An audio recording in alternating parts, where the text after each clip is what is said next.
we project God or the supernatural onto the world with our psyches, and that God would cease to exist without our psyches. He does the liberal deconstruction, like philosophy, then like appropriates conservative language, and then seems to only associate with conservatives.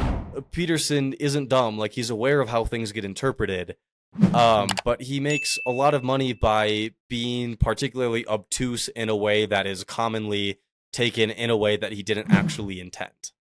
I think one of the most telling clips about Peterson is he was asked at an event, if humanity ceased to exist, would God still exist?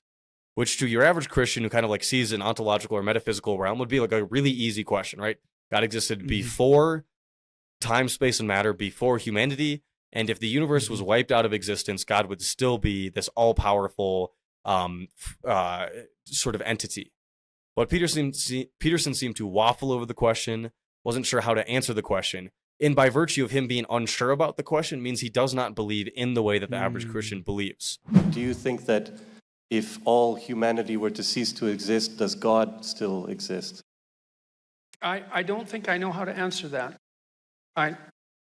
It's just the situation is too hypothetical. I mean, I can take a crack at some of it. There are lots of elements of being that would disappear if we disappeared. I think that reality is an interaction between what we perceive of as the material substrate and consciousness itself. And so then when you destroy consciousness, you destroy reality. And what that leaves, I don't really understand. So lots vanishes without human consciousness and self-consciousness. Isn't exactly a sort of purposeful building of like an ontological nature, but that like we project God or the supernatural onto the world with our psyches, and that God would cease to exist without our psyches. So in some way is generated from us and negotiated with us. And so when Peterson talks about the archetypes of Jesus and biblical interpretation, all of these big things that like Christians love him for, and he gets invited to all of these Christian universities.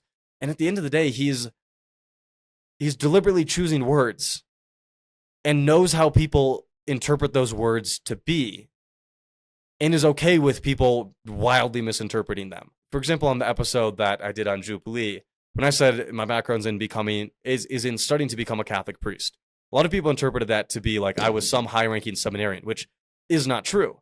And so part of the responsibility is like, oh, so when I say a phrase like that, people interpret it to mean I was high up in a seminary. That's not true. So I kind of have this responsibility where like I know how that sounds. I know now how that's interpreted. And so I'm going to change words differently because the statement is true, right? My background's in studying to become a Catholic priest. But now I know how people take that. And it'd be like, well, if everybody's saying I was a seminarian, if I kept this like vague idea and never clarified what I really was, is what I mean where Peterson's just kind of like, people have interpreted it one way, he keeps like fanning the flames and still maintains this sort of like plausible deniability, but he knows what people are interpreting it to mean and has built a career off of essentially people misinterpreting his work, or misinterpreting is a strong term, people utilizing his work in a way that he does not himself believe. Yeah, it's convenient. It's a beneficial thing for him to not be super clear. Yeah.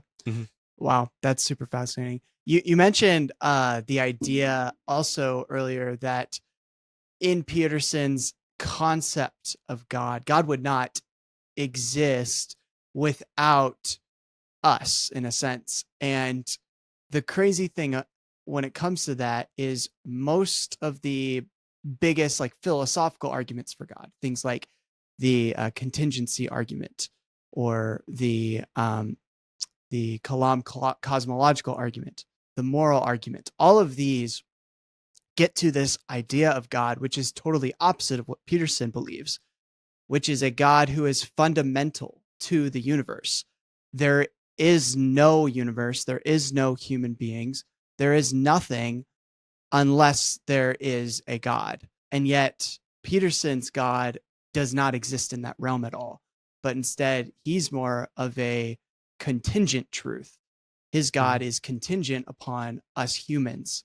It's not a necessary truth. It's contingent. Just like the fact that I'm wearing, this shirt today is contingent upon the fact that I chose to wear this shirt today. I thought it looked nice, right? God is contingent upon human beings having motivation. It's in a certain sense like political parties. Like political parties are Mm. real. Political parties are impactful. But like the idea of Democrats or Republicans in their 2025 form aren't like pre-existent ideas and like Yeah. independent ideas. They're like real forces in the world. And they're like true things that exist, right? Like the Republican National Convention is like a thing that happens in reality, and same thing with the Democratic National Convention. But the concepts in of themselves will cease to exist upon the heat death of the universe or the collapse of one of the parties.